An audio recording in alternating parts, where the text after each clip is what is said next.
The authentic life is your rich life. The authentic life is your best life. The authentic life is your good life. But those lives are not necessarily your authentic life. It doesn't flow both ways.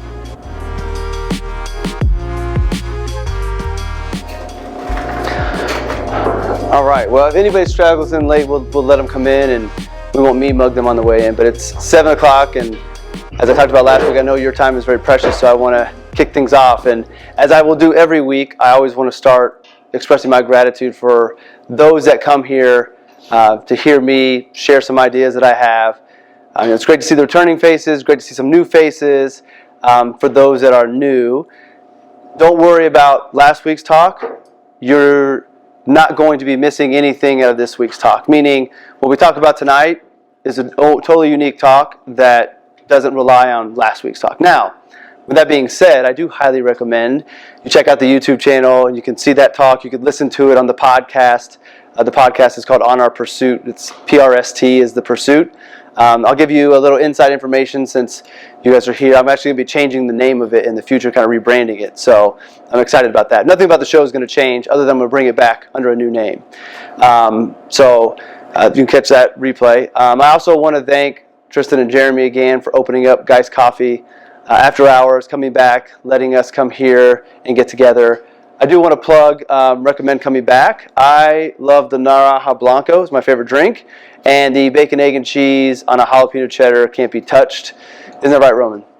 Yeah. Yep. Roman actually likes the plain bagel, but the bacon, egg, and cheese sandwich here is excellent. So highly encourage you to come back, visit them during hours, and get something off the menu. And you might even see me here.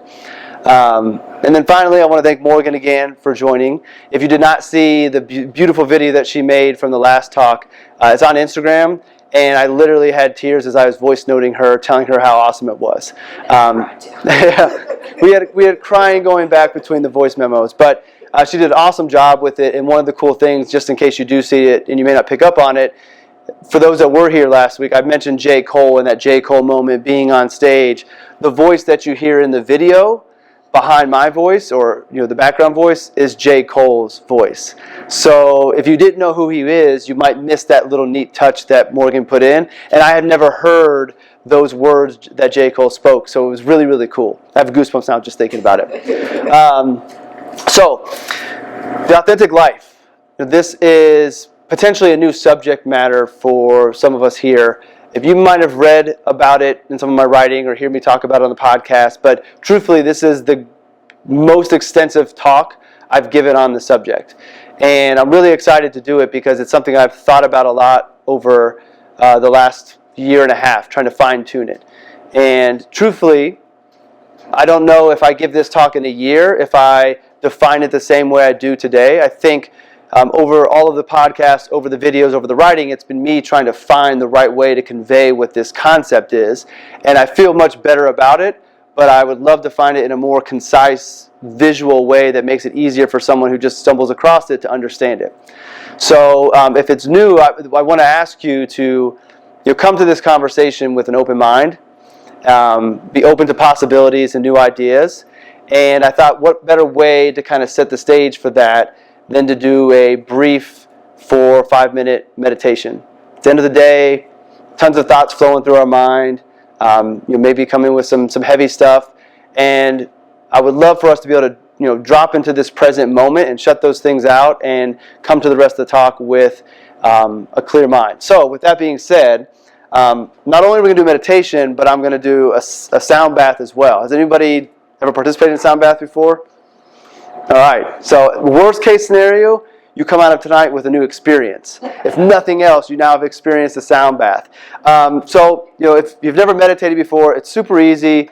We don't need to put a lot of pressure on it.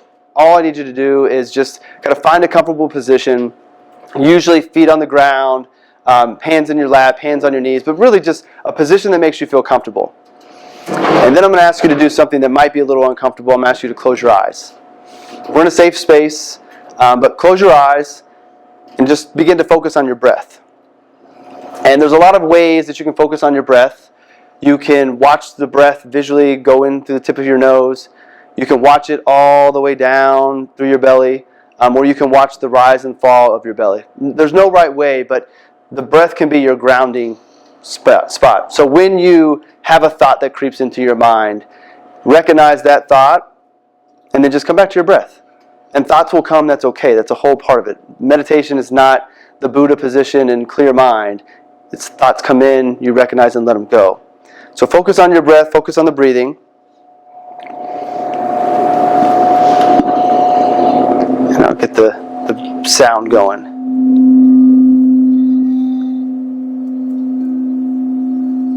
So again, as you're just getting started, as you have thoughts that creep into your mind, just acknowledge them. You don't need to give them any additional thought. Just see them and let them go. And the second that you might recognize that you are paying more attention to that thought, come back to your breath. Focus on the in and the out. And see if you can catch that moment where you're actually not breathing. It's that moment between the inhale and the exhale.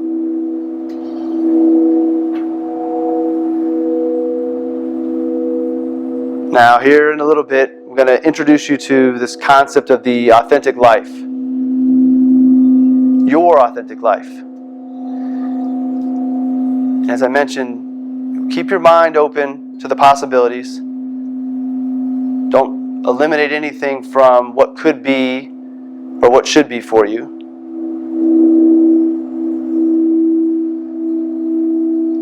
And as you think about what your authentic life might be, think back to moments where you feel like you're operating in a state of flow. Things are just naturally happening, easily, and you find yourself in a state of bliss.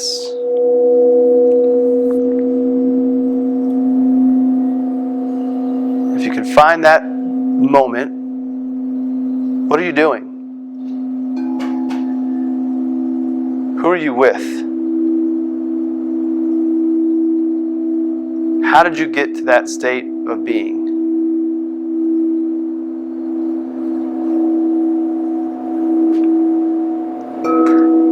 And from that experience, see if you can pull that emotion, those feelings, that state of bliss to where you sit right now tonight.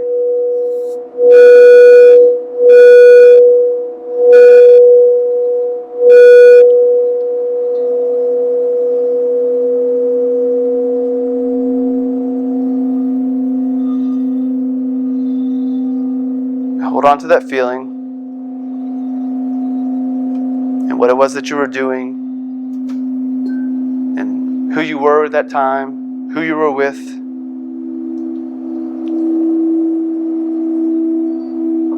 And I'll have you start to bring your attention back to your breath.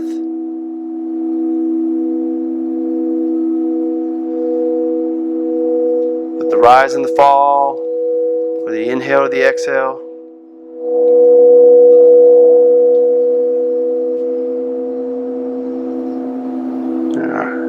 And I'll invite you back to this present moment and come back slowly. You don't need to rush.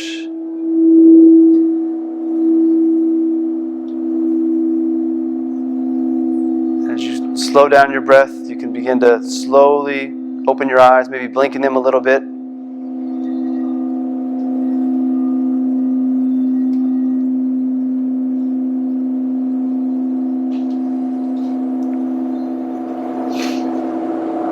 All right. Welcome back. Hopefully that helped a little bit. But getting back to authentic life now that we are clear and open to all of the possibilities, you may have heard of Your Best Life. Ramit Sethi has The Rich Life. And Kanye and T-Pain told us about The Good Life. That was my joke for the night. I'm never going to sing again in a talk. There's a reason I'm not on a record. But there's all these different lives that are out there. And the thing is, these lives, while they are great goals and visions to achieve, I don't think that they are quite to the level of what I believe the authentic life is. When I think about the rich life, or the best life or the good life, there's materialism that is often attached to them. And what makes the authentic life a little bit different is this connection to the spiritual world, which I think brings it to a different dynamic. So the authentic life is your rich life. The authentic life is your best life. The authentic life is your good life. But those lives are not necessarily your authentic life. It doesn't flow both ways. So as I mentioned, this concept may be new, but it's something that I have, when I first tried to define it, I talked about living the life that you were meant to live, living the life that you were called to live. And I do believe that is part of the authentic life, but I found a definition that I wanted to share, and I want to make sure I got it right because I added it last night. As I was prepping, I wanted to look at something, and I went to the dictionary, and why I didn't think about this beforehand, I don't know, but if you look at a definition I found of the authentic, it says it's true to one's own personality, spirit, or character. And as I read that, it jumped out to me because it had spirit in it, and character, and personality. And I thought, that's a great definition of authentic. Maybe it's a little confirmation bias because it lines up with my belief. But if we take that to the authentic life, then your authentic life is the life that allows you to live true to your personality, spirit, and your character. And I think that's a great starting point for building upon what the authentic life is. So the authentic life is the life that, again, I do believe you were created to live. It's the life that leads you to your purpose, allows you to live a fulfilled life. But it's not necessarily something that we're taught. It's not necessarily something that we know exists. No one's telling us this, but it is there and it's all within us already. So the authentic life is really just there waiting for you to find it.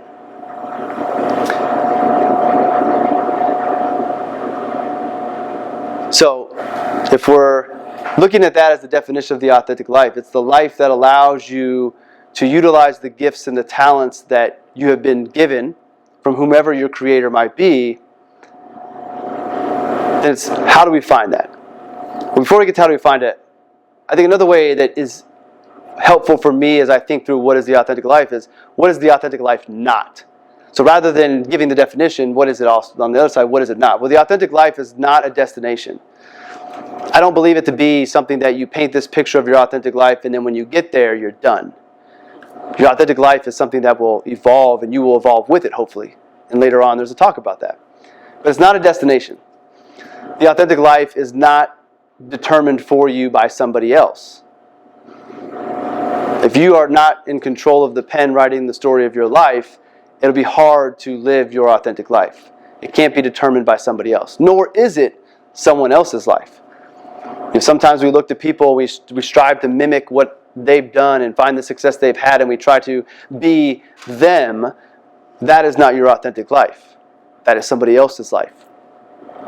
The authentic life is not limited to one belief system. I believe the authentic life transcends all belief systems. It's not limited to one. When we look at the different belief systems that are out there, they usually have a creator or a source that is the originator of everything. There's the ultimate goal of taking care of each other, loving each other. So I think that this authentic life transcends one belief system. It applies to everybody, which as a people pleaser, that makes me happy because I don't want anybody to be omitted from the ability to live the life they were meant to live and live a good life. The authentic life is not perfect, so do not get the false interpretation that there will be no ups and downs in your authentic life. There will be trials, there will be losses. That's a part of life as it is. But I do know from experience and observing others that when those things come, when you are walking in your authentic life, most of them are easier to handle. And most of those are the ones that are not ones that are dealing with the loss of a loved one or something to that extent, but the change of a job, the loss of friends, things of that sort. Loss of friends in the standpoint that you're no longer hanging out. Those things become a lot easier to handle and get through when you're living your authentic life. And there are some components to the ways I think you find it that make that easier. So it's not perfect. It's not limited to one belief system. It's not somebody else's life. And also, it's not that far away. Finding your authentic life does not necessarily require you to blow everything up and burn it down to the ground and rise like a phoenix. Sometimes the authentic life is really, really close. And there's one or two changes that might need to be made, or one or two additions to your life that pulls everything to where it needs to be. So those are some things that the authentic life are not. And I think that also helps shape the vessel of what this can be. So if we know what it is, the life that we were created to live, that allows us to bring our unique gifts and talents to the world, and we know what it's not, then how do we begin to find the authentic life, your authentic life? As I mentioned earlier, your authentic life is already within you, I believe. So one of the ways you could begin to explore your authentic life and whether or not you're walking in it is going back to who's writing your story, who has the pen to your life, and knowing who has it, and if it's you and if it's not, and understanding that. But if you're not writing the story to your life and in control of that pen, it's a lot harder to walk your authentic life because somebody else's influence is on it. Another way to begin to explore, are you living your authentic life, or where it might be even, is to look at your passions. What are you called to do? What brings you the greatest joy?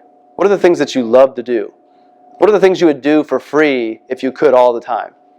And begin to follow that. Listen to your intuition. Listen to your gut.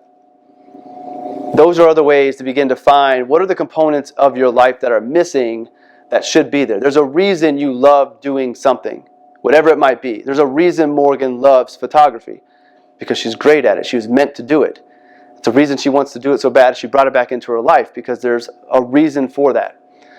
So those cues are not something to just glance over and write off.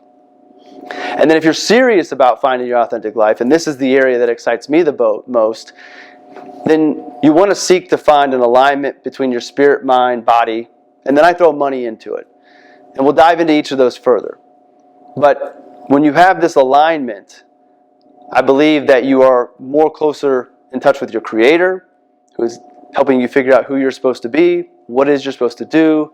Your mind is interpreting it. Your body falls along. There's just something happens when you have this alignment. And when you don't have that alignment, depending on how misaligned you are, then that's where you start to find some unhappiness, some frustration, because you're just not doing the things that light you up. And I think alignment is a good term because we can relate it to driving.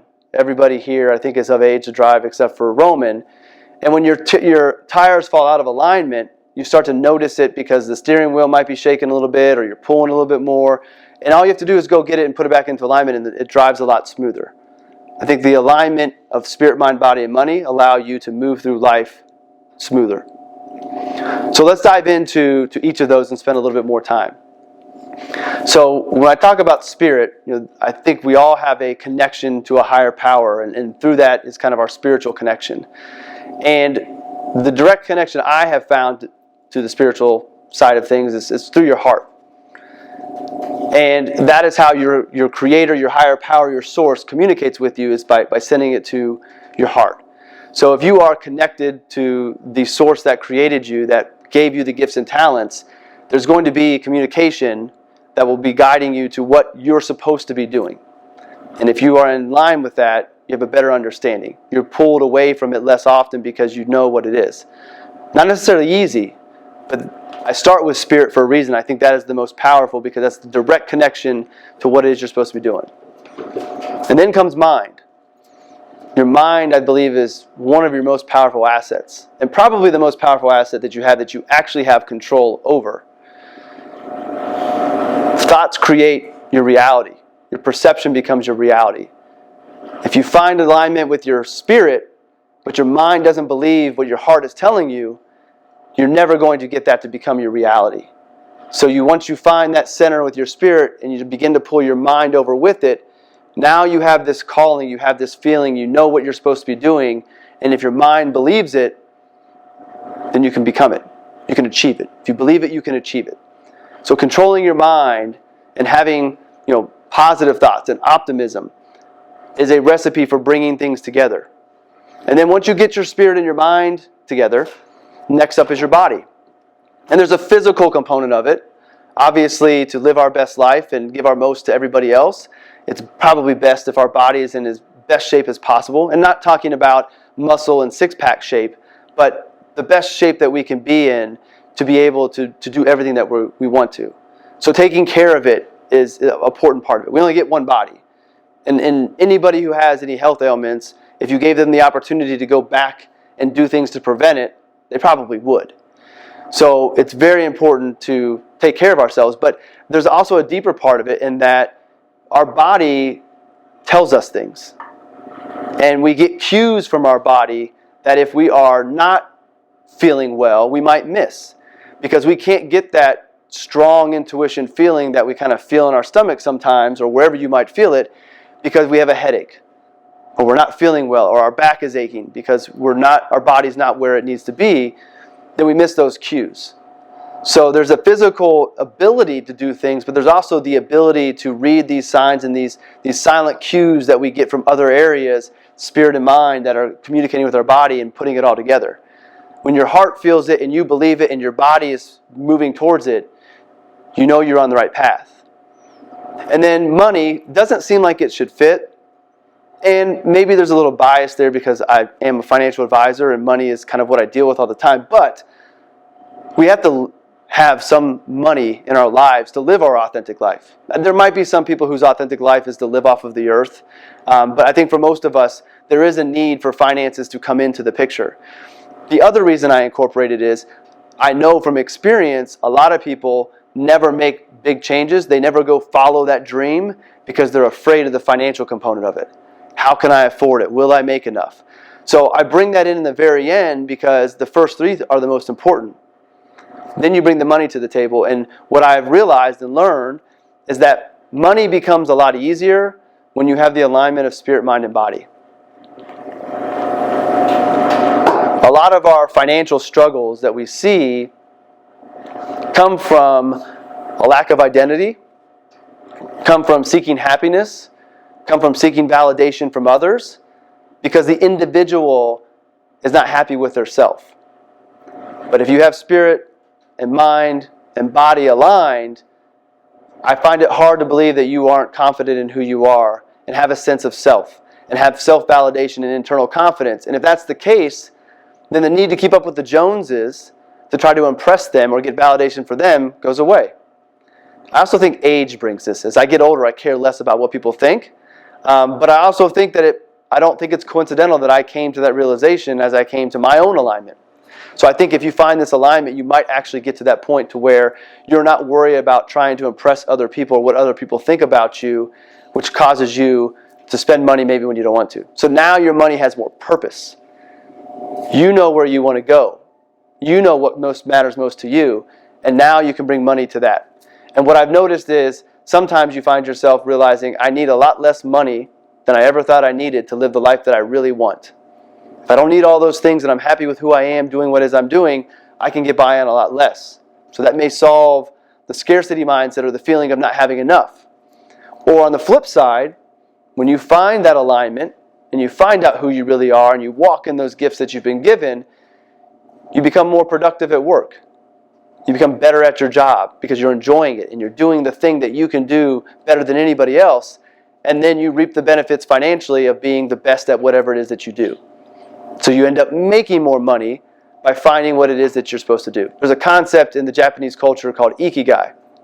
And we've Americanized it to bring money to the table, but your ikigai is basically the intersection of four circles. What it is that you love, what it is that you're good at, what it is that you can do that the world needs, and what it is that you can do to make money. And if you can find the intersection of all four of those circles, that is your ikigai. The money part I've been told is not technically a part of the Japanese version, but if you Google it, all of the circles have money there, and I don't think it's a bad goal. But you could strive just to get three. But if you find all of those, then you got the best of everything. You're bringing what the world needs and wants, you're doing what you love, and you're able to financially be compensated for it to take care of you and your family and do the things that you want. So that is, to me, why the alignment of spirit, mind, body, and money is so important and as the best way to find your authentic life. And really, it's just the spirit, mind, and body. The money just makes it come to reality. So those are the ways that you can find it. Now, finding your alignment is unique. The way that Adam might find his is not the way my dad's going to find his. It's very personal. Joy's is going to be different than Kathy's. And that's okay. So I can't tell you how to find your authentic life.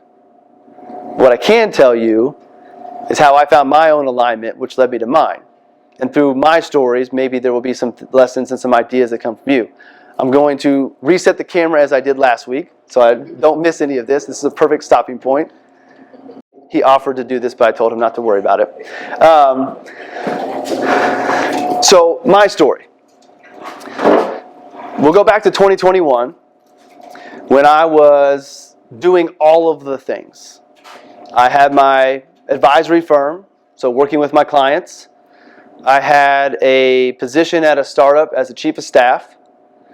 I have a community of financial advisors that I co-founded that there's some responsibilities there. And then I have 3 boys that are very active and a wife who is an entrepreneur as well. So I don't really want to call it burnout because to me that seems a bit dramatic.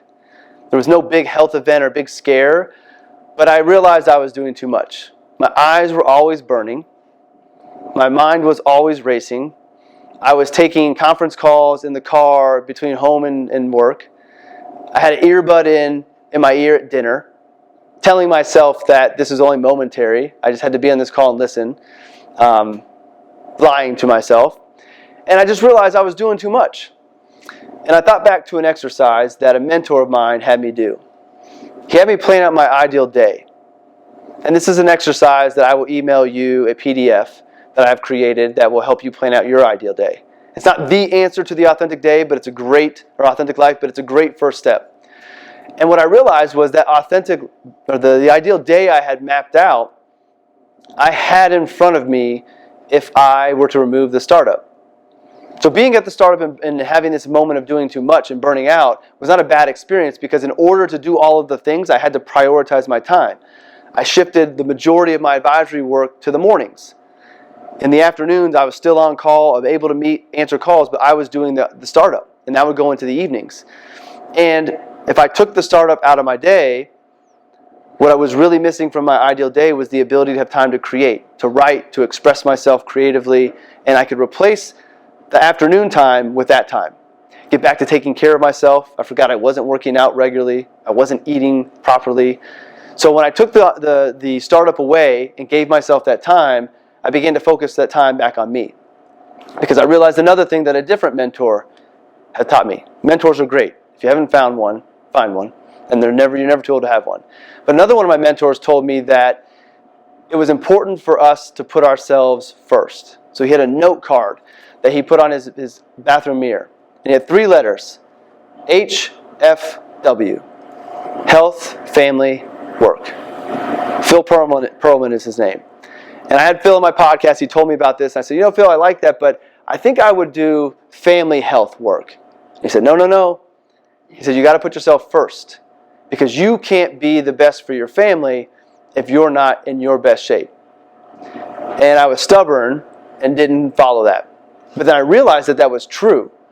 Because I felt that if I was taking time for myself, I was taking that away from my family. But what I didn't realize was by not taking care of myself, yes, my family and my clients were getting more hours out of me of the day, but they were getting less of me in those hours. I could give them a higher concentration of me in fewer hours, which would be better if I just took a little bit of time for myself. And that was really a big wake-up call. And to this day, I don't know why at the same time I started to dive down this spiritual rabbit hole. But I started following Jay Shetty and paying more attention to his words. I read his book. I've always been, I think, more spiritual than I have been religious. I do think there is a difference. I think it can be both. But as I started to go down this path, I was reading a lot of things that resonated with me. And then I started to go back to trying to meditate. I had tried meditation before, and this time it took. Like all these things were coming together at the right time for me to make these connections. So I was taking care of myself again. I was meditating and doing that practice. I was journaling, doing all the things we see CEOs and famous, successful people do that work, or that we make fun of, and the reason they do it is it works. And with all of that, I began to find the alignment, which led me to my purpose. And I mentioned earlier, your authentic life may not be that far away from where you sit today. And you may already be in it. But for me, it brought me to my purpose, which was to help other people find and experience and realize what I did. That there is something unique that we each should be doing, and that if we take the time to align our spirit, mind, and body, we can find what that is. And that's my purpose going forward. Whether it is helping clients do it through my planning or through the content that I create, that is my purpose. That is what I am here to deliver, is that message. I would have never found that if I didn't find that alignment and put these pieces together. Because when I put the pieces together, it was an aha moment. And then once I figured that out, I wanted to tell everybody. So that's my story of finding the alignment. I didn't blow up. It wasn't anything dramatic. It just, things fell into place, and for whatever reason at that time, I was ready to receive it and put it together. And my hope is, through these talks and the other content that I create and conversations that I have on podcasts, it helps you begin to notice those little things in your life. And one of the cool things that I've noticed has begun to happen is with this alignment, there's been some pretty cool synchronicities that begin to show up. These coincidences that just happen that really aren't coincidences. At least I don't believe they are. So I'll give some of them just to give you examples. But these synchronicities, I believe, are the universe's way of letting you know you're heading in the right direction, of picking these cues up and being able to pull them in and find your way. So one of them for me is the bald eagle. I've told this story so many times, but I love it. I never get tired of it. Growing up in Indiana, I never saw a bald eagle in the wild. I didn't even know we had them that lived here. And a few years ago, I started to see them.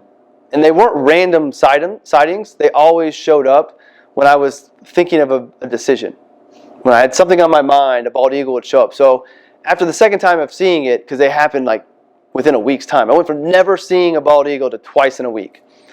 I looked up the meaning of the spiritual meaning of seeing a bald eagle, and the spiritual meaning of a bald eagle, it's believed to be your guardian angels sending you a signal that you're on the right path. And bald eagles tend to show themselves to people who can manifest. And I thought, that's spot on, because every time I needed a little signal, I didn't know I needed a sign, I saw the bald eagle.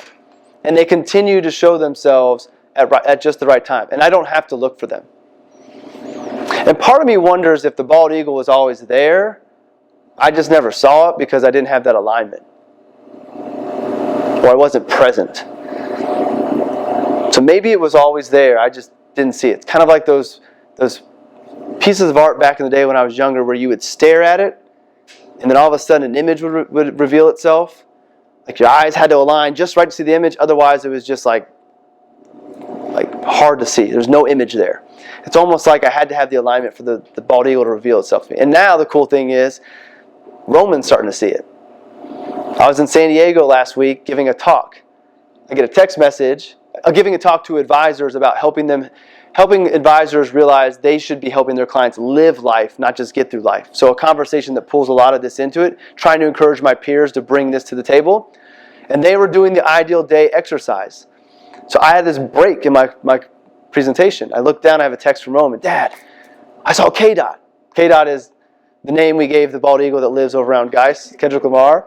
He's like, I saw K-Dot. It was the closest I've ever been. I saw all the details. I said, Roman, he showed himself to you. But what's also really cool is he showed himself to Roman at a time that he was able to relay the message to me while I'm giving a talk to a group of advisors in this new way of approaching planning. And that is confirmation to me that I'm delivering the right message to the right people. And then I shared that story with them when they came back from doing their ideal day because I talked a little bit about synchronicity. That's not a coincidence. It's not a coincidence that Roman saw him at that time and sent it to me. My other son, Leo, who's at soccer practice tonight, he sees repeating numbers all of the time. And we haven't gone down the depths of looking at it, but how many times you looked at the clock and it's 1:11 or 2:22, 4:44? If you look those up, there's believed to be meanings behind those numbers. Communication from our guardian angels or the source giving you cues and communicating with you because they can't communicate with you because they're not in this physical world. It sounds crazy and out there, but Leo sees them all the time and he's not looking. Dad, what time? You see what time it is? It's 3:33. And I just tell him, that's pretty cool, buddy, because you are tapping into something that took me 40 years to tap into. And now I know what that can mean and what that does. and you have it at 13 and 10, man, they're so much further ahead of the game. So these synchronicities come. Be on the lookout for them. And don't dismiss what you think is a coincidence. And I also think there's synchronicities, and maybe they're not synchronicities, but there are events that we don't even know that don't happen that keep us where we're supposed to be. An example of that I think about, because I think about weird things sometimes. How many times have I been driving down the interstate late at night, or down Fall Creek late at night, and there's been a deer right on the side of the road that was just in the right spot where I couldn't see it. I escaped a disastrous accident because I didn't even know it was there. And had I seen it, maybe I would swerve and go off the road. How many times are we that close? Or you missed your plane was delayed, or you missed a flight. What could have happened if you caught that flight? Maybe that wasn't a mistake. Maybe that wasn't an accident. Maybe that wasn't an inconvenience. Maybe that changed the trajectory of your life, and we don't see it that way. There's all these things that happen that I think have greater purpose and greater meaning, and we just dismiss it as day-to-day actions. So be on the lookout for synchronicities. And as you find that alignment, you'll see more and more of them. I could spend an hour talking about them, but we're not going to do that, because we're getting close to the time I want to spend on this talk tonight. So as we revisit this concept of the authentic life, I truly do believe it already resides inside of you. Maybe it's deep and you haven't had an opportunity to uncover it yet. That's okay. Maybe you have an inkling of what it might be, but you're not quite sure. Or maybe you know what it is, but you're afraid to take action on it. Because stepping into an authentic life, depending on how different it is from the life you're at today, could be really scary. You could be afraid of what you might have to give up. The relationships that may no longer follow you in this authentic life. Or maybe you're afraid of the success that comes with it. Because with success, however you define that, might come new responsibilities, new pressures, new expectations. Wherever you stand on that journey, that's perfectly fine. But I think you owe it to yourself to explore and find out, are you living your authentic life? And if you're not, do you want to pursue it? And the reason I think you owe it is not just for you, it's also for all of us. Because if you find your authentic life, we all win. We get the unique talents and gifts that you were meant to bring to the world. We get to experience those. How many Picassos never got to be because they were told you could never make a living doing art? How many great scientists never got to go in because women aren't supposed to be scientists? There's a lot of people who weren't able to become who they were supposed to be because of what they were told, or because they never knew there was a possibility. And my hope is just to expose you to the idea that maybe that thing you've always wanted to do is what you're supposed to do. And you should pursue it. Because we get to experience, and you get to experience, being that version of yourself, living a life of purpose, living a fulfilled life, and being happy. So, I encourage you to explore that. And I also encourage you to remember that your authentic life may not be that far away.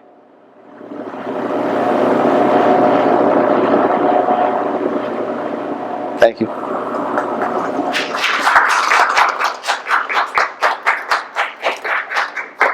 That's all I got on the authentic life.